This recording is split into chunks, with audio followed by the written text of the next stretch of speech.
Selamat pagi Bapak dan Ibu dikasihi oleh Tuhan. Mari kita membaca firman Tuhan yang diambil dari Kisah Para Rasul pasal yang ke-19 ayat yang ke-13 hingga ayat yang ke-20.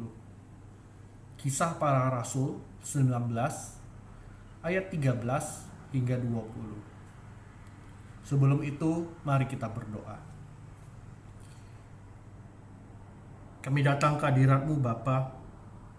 Biarkan nama Tuhan saja yang selalu dipermuliakan. Tolong kami. Dalam nama Yesus Kristus kami berdoa dan mengucap syukur. Amin. Saya akan membacakannya bagi kita semua. Kisah Para Rasul 19 ayat ke-13 hingga 20. Demikian ayat yang ke-13. Juga beberapa orang tukang jampi Yahudi yang berjalan keliling di negeri itu mencoba menyebut nama Tuhan Yesus atas mereka yang kerasukan roh jahat dengan berseru katanya, "Aku menyumpahi kamu demi nama Yesus yang diberitakan oleh Paulus." Mereka yang melakukan hal ini ialah 7 orang anak dari seorang imam kepala Yahudi yang bernama Skewa. Tetapi roh jahat itu menjawab, "Yesus aku kenal, dan Paulus aku ketahui. Tetapi kamu, siapakah kamu?" Dan orang yang dirasuk roh jahat itu menerpa mereka dan menggagahi mereka semua dan mengalahkannya, sehingga mereka lari dari rumah orang itu dengan telanjang dan luka-luka. Hal itu diketahui oleh seluruh penduduk Efesus, baik orang Yahudi maupun orang Yunani. Maka ketakutanlah mereka. Mereka semua dan makin masyhurlah nama Tuhan Yesus. Banyak di antara mereka yang telah menjadi percaya datang dan mengaku di muka umum bahwa mereka pernah turut melakukan perbuatan-perbuatan seperti itu.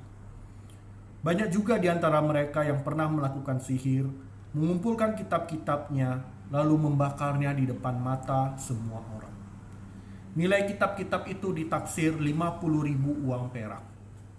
Dengan jalan itu, makin tersiarlah firman Tuhan dan makin berkuasa. Saudara yang dikasih oleh Tuhan, satu kata yang kita pelajari dari sini, mengenal.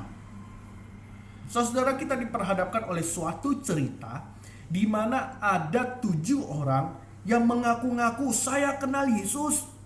Saya kenal Yesus yang diberitakan oleh Paulus. Oleh karena itu, pergilah kamu setan, pergilah kamu iblis. Aku mengusir kamu dalam nama Yesus yang diberitakan oleh Paulus tersebut." Lalu apa kata setan itu? "Yesus, aku kenal. Paulus, aku kenal. Kamu siapa? Saya tidak kenal kamu." Dan kemudian pun orang-orang tersebut kemudian dikalahkan dan mereka dilukai oleh si jahat, si setan, si iblis itu. Saudara dikasih oleh Tuhan, mengenal. Orang-orang tersebut mengaku mengenal Yesus.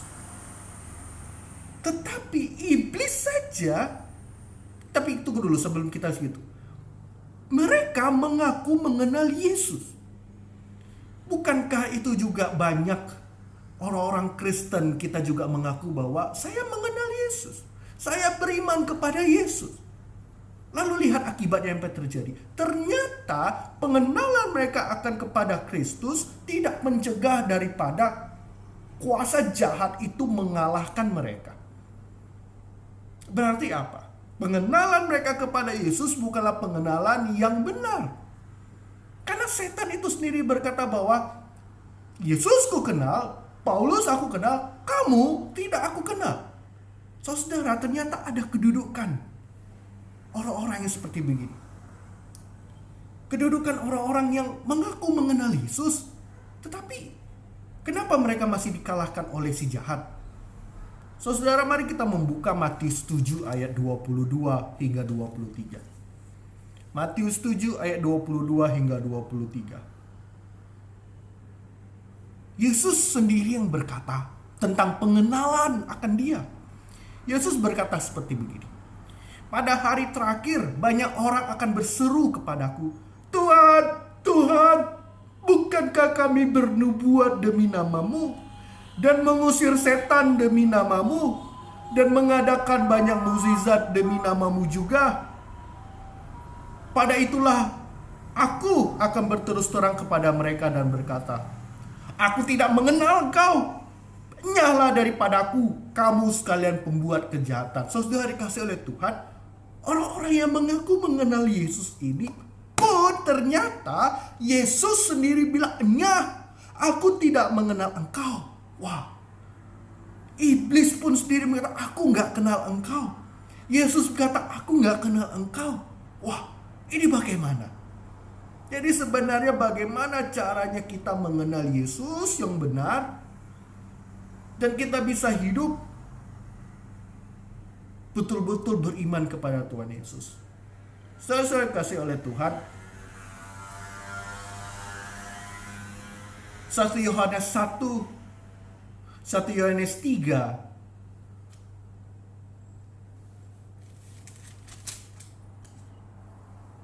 saya ulangi, 1 Yohanes 2 ayat yang ketiga hingga ayat yang ke-6. Disitulah letak bagaimana kata mengenal yang baik ini. Saya bacakan bagi kita semua. 1 Yohanes 2 ayat yang ketiga sampai yang ke-6. Dan inilah tandanya bahwa kita mengenal Allah, yaitu jikalau kita menuruti perintah-perintahnya.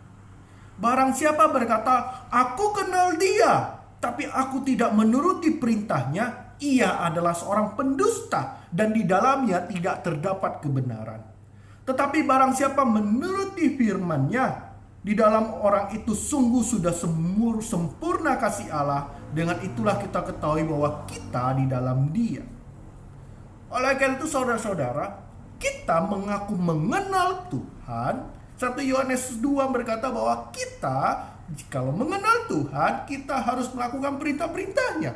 Jika kita tidak hidup melakukan perintah-perintahnya, kita orang pendusta. Kita tidak mengenal Tuhan. Sehingga Yesus pun sendiri menolak kita. Menyala engkau, aku tidak mengenal engkau. Dan iblis pun berkata, aku pun tidak kenal engkau. Kamu siapa mengaku-ngaku kenal Yesus dan aku tidak kenal engkau? Sesuai oleh kasih Tuhan, ini menjadi perundungan kita bersama. Marilah kita menghidupi kehidupan kita dengan seturut perintah-perintah Tuhan. Setiap hari kita akan mendengarkan renungan-renungan yang baik. Setiap hari kita akan melihat bagaimana perintah-perintah Tuhan dapat dijalankan, dipraktekkan dalam hidup kita.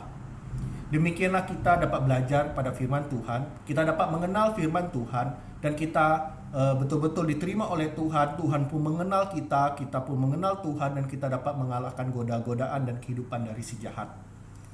Terima kasih atas saudara-saudara yang telah mendengarkan renungan firman Tuhan. Mari kita berdoa. Kami mengucap syukur atas kasih Tuhan dalam hidup kami. Biarkan Tuhan saja selalu dipermuliakan. Dalam nama Yesus Kristus kami berdoa dan mengucap syukur. Amin.